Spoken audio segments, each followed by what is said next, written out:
Mes un camarade, de meilleur il n'en est pas.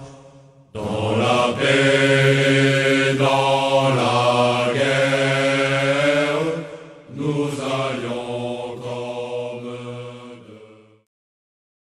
Napoleon Bonaparte, one of the absolute greatest military leaders of all time. Haha, yeah, but he was short, right? Hey, where did you come from?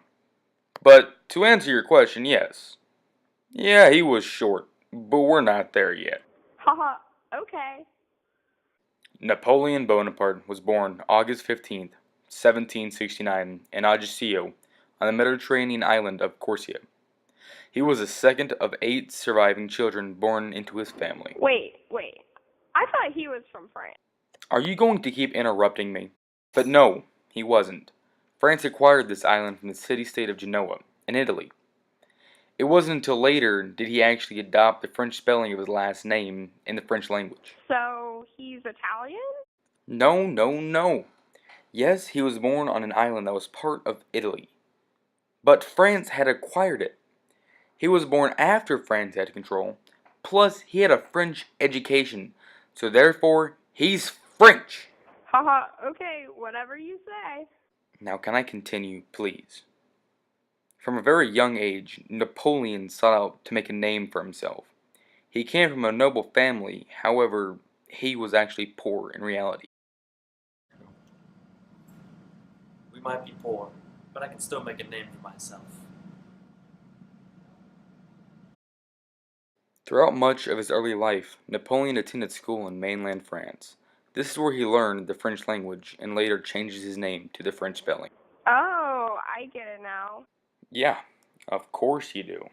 While in France, he graduated from a French military academy in the year 1785. Yes, now that I've graduated, I will become great. After this, he became a second lieutenant in a French artillery regiment. Only 4 years after his graduation, the French Revolution broke out. Napoleon then had to make a difficult decision: stay loyal to France or become a revolutionary. Through the early years of the Revolution, Napoleon stayed in his homeland with his family. It was here that began his roots into the Revolution. It was here where he became affiliated with the Jacobians, a pro-democracy political group. Democracy is the key. Yes, I see. We need a democracy. So, were all their names Jacob? That's totally awesome. Could you please? How did you even get in here? I don't know.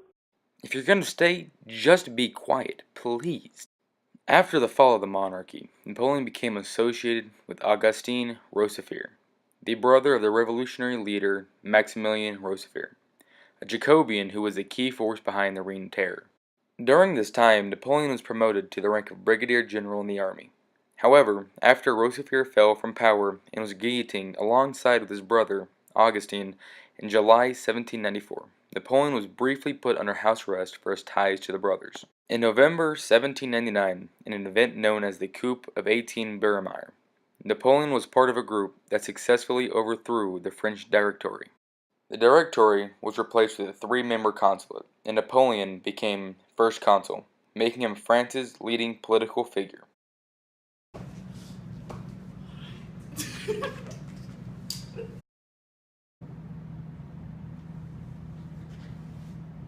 Now that I'm in charge, I'm going to turn this country around.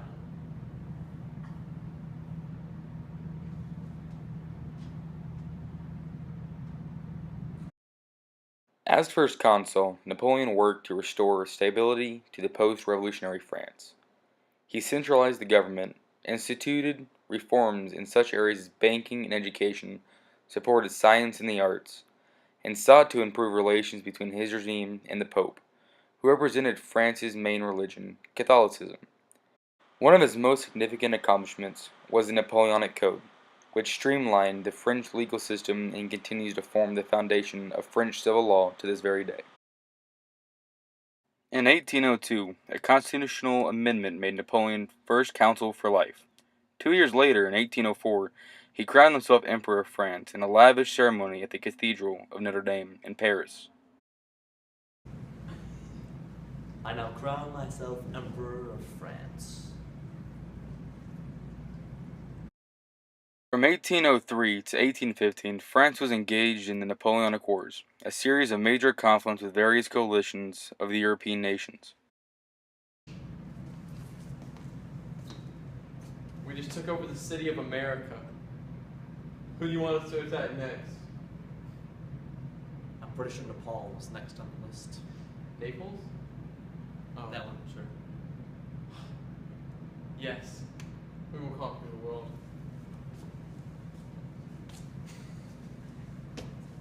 My day one rule is keeping my cool. Gotta whistle while you work it.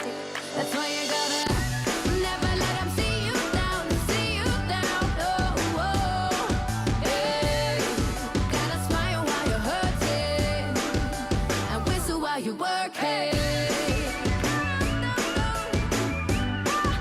And whistle while you work it. Gotta smile while you're hurting. Just whistle while you work it. Hello, France.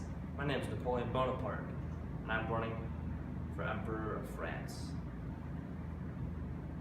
I had a big list of what I should say to you guys to why you should vote for me, but I mean, honestly, my opponent Ted's chopped off. He's not going to be doing much, so I'm just going to go right now and just crown myself Emperor.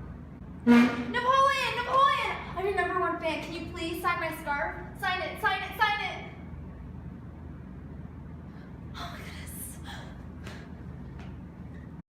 In 1810, Russia withdrew from the continental system. In retaliation, Napoleon led a massive army into Russia in the summer of 1812. Rather than engage the French in a full-scale battle, the Russians adopted a strategy of retreating whenever Napoleon's forces attempted to attack. As a result, Napoleon's troopers trekked deeper into Russia despite being ill-prepared for an extended campaign. Despite the harsh winters, Napoleon's forces marched on to Moscow, only to discover almost the entire population evacuated. Retreating Russians set fire across the city in an effort to deprive enemy troops of supplies. After waiting a month for a surrender that never came, Napoleon, faced with the onset of the Russian winter, was forced to order his starving, exhausted army out of Moscow. We will strike them down.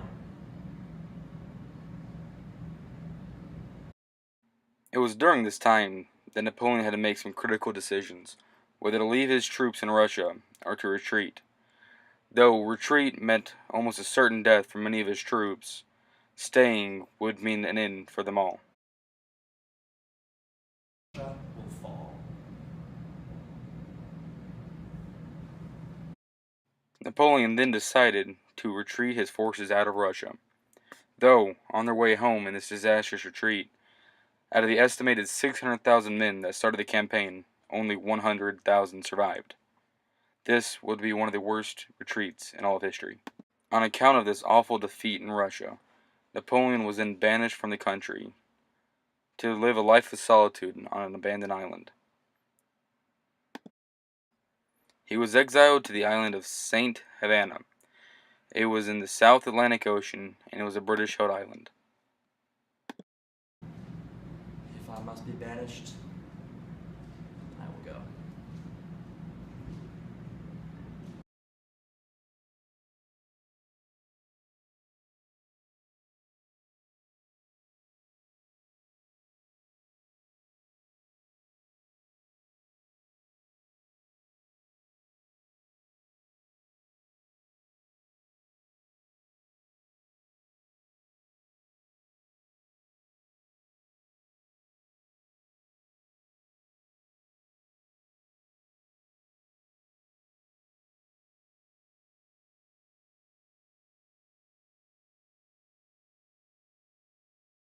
Only 6 years after his banishment, Napoleon died of what we believe is stomach cancer. France, armée, tete, déarmée, Josephine.